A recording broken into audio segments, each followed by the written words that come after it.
just to wrap up the topic of like vanity, a big moment was when Tom Holland kind of, he was a bit starstruck in front of Rebecca, the WatchMojo lady, because he'd been a big fan of the channel for years.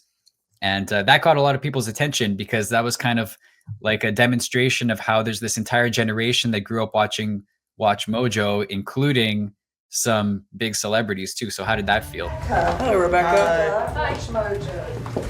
I love WatchMojo. No. I'm always watching the top 10 things. Always. Welcome to WatchMojo. Yeah. That's me. Hey. Oh, no way. Oh, no you way. narrated? You do the... Yeah. Oh, my God. Can you do the intro for us? Right now. Oh, really? Please. I've never done this in person.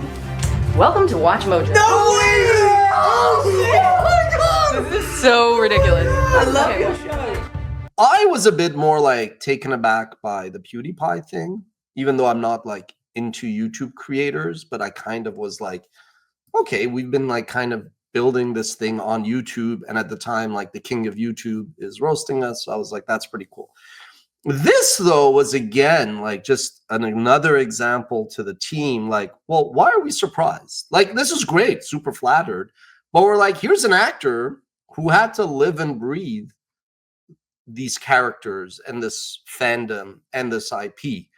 Even if it was just for research, he would probably come across our content and watch it like any other, young, whatever, like young male in his demo. And then you go with like, well, yeah, everybody that grew up watching YouTube, they came across our content. But again, it just showed to the fact that we weren't like this New York or LA based team that took this stuff for granted. Yeah, and obviously this I think comes up more when we're in meetings or if people anecdotally want to be like, oh, it's super cool.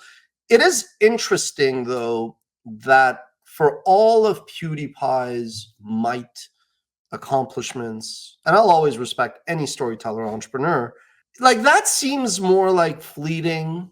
It seems like flash in the pan. Will people remember PewDiePie or not? But the legacy, the value of legacy media and these, IP like Spider-Man and these traditional actors, to me, that was the interesting thing, that it still carried such a clout and such an importance. And it goes to show that even though everybody is like, Hollywood is dead, it's all about YouTube, it is telling, though, that this still carries a lot more weight, years after the fact than the PewDiePie one.